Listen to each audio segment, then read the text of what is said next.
G'day viewers, welcome to another super cool, super helpful repair video from the Goat Shed, located in Newcastle, New South Wales, Australia. So today is Thursday, January 18th, 2024. It's 28 degrees Celsius outside, which is approximately 84 degrees Fahrenheit. And just continuing on today with our series on troubleshooting. So from time to time we do a little short video on some troubleshooting, things that would be of interest to you. Now, the game we're looking at today is Gottlieb Surfer from 1976. Now, following on from the production of Spirit of 76, there was a succession of machines that they made where they'd actually changed slightly the way the machine starts up. Now, this is identifiable by when you power the machine on, both the U and Q relay will pull in immediately, the U being the first ball relay and the Q being the game over relay. So these machines also are well known for burning out either of those coils, which are on pretty well all the time, even when the game's not being played. So it was a little bit unusual what they did there, but they've done it for a specific reason, I would imagine. Now, when we were troubleshooting this particular game, what we found when we turned it on was the reset wasn't completing. In fact, it wasn't starting. We were only getting up to the first step of a reset. And what that is, the machine was pulling in the start relay, doing a 120 degree rotation, and then it would stop. Now, I'll just simulate this by pulling in the start relay, and you'll watch what happens, or you'll actually need to listen what happens. Now, it started, it spun 120 degrees like it's supposed to, but none of the reset completed. Now, what's supposed to happen is supposed to pull in the AX relay. Now it's done that. There's the AX relay, and when the AX relay pulls in, it will release the U and the Q relay. So it's done that. Now what's happened is the motor has not continued to run to allow the reset sequence to complete. Now this is by simply knowing how your machines work and how they start up. And we're not even using a schematic to discover this. But what we would find is that in this instance there was a switch on the AX relay, which is one that runs the motor. Now that particular switch is toward the back of that AX relay, and if we were to take the AX relay out, and we'll just have a look at that now, and check that switch, there's the AX relay here. We're just going to check that switch, which is over the back here. So we'll clean and adjust that switch, and then we should see something happen.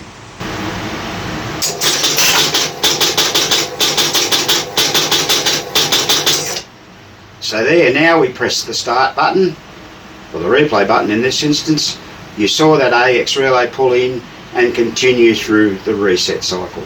So something as simple as a dirty or misadjusted switch can give you all those problems. But like I said, it's knowing what happens, or how it's supposed to happen. Now I know a lot of people don't understand schematics, and that's fine. And like I said, we're just not using a schematic to illustrate that, we're just sort of illustrating experience, I guess. Once we got that going, we were then able to further test that machine, and everything appears to be quite okay, and we're ready now to send this particular machine back to the customer for enjoyment. Now moving on to the next problem, we're now working on a Gottlieb magnetron from 1974. A 4-player game. The 2-player game was Duotron, but we're not specifically doing the individual game. This is a generalisation of what can go wrong with some Gottlieb games.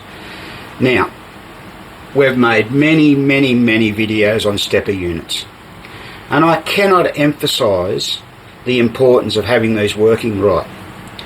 Now, this particular stepper is the player unit. All of you know we take them right out of the game, and for good reason. I'm about to show you. This particular player unit in the game seemed to be stepping not too bad. It was going all the way around, but the plate was pretty dirty, the rivet plate, and something just didn't feel or seem right about the stepper. Now, once again, that's experience, but what I did notice was that this stepper was going slightly backward, just ever so slightly, before it drove forward. Now, that generally indicates a problem, possibly an adjustment not correct. But what we found was quite interesting, and we've come across this, I don't know, maybe 4 or 5 times over the last 12 months. And that is, we now have a badly worn reset ball. There it is. So that's a groove in there. Look at that, I can put my spring hook right to the back. That's supposed to be straight across there. It's so badly worn, that was diving right into the escapement wheel tooth.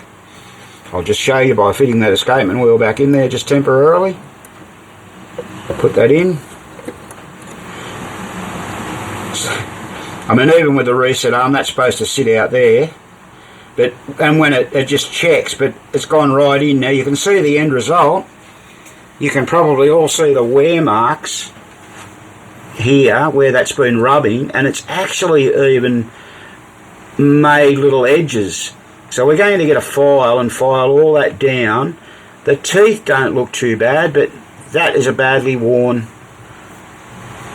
reset arm. Crazy, isn't it?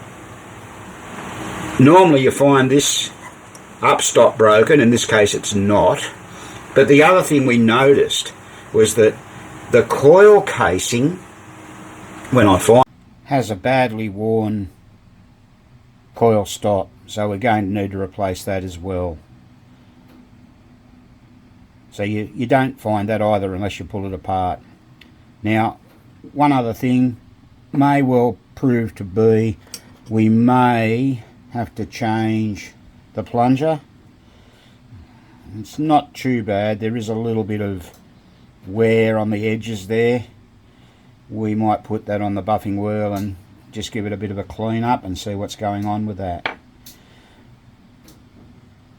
So it just goes to show you, a little bit of extra work pays off. Okay, just a very quick video today on some of those things that we mentioned. Don't forget to subscribe to our channel and look out for further videos that's upcoming. And this has been another Goat Shed presentation.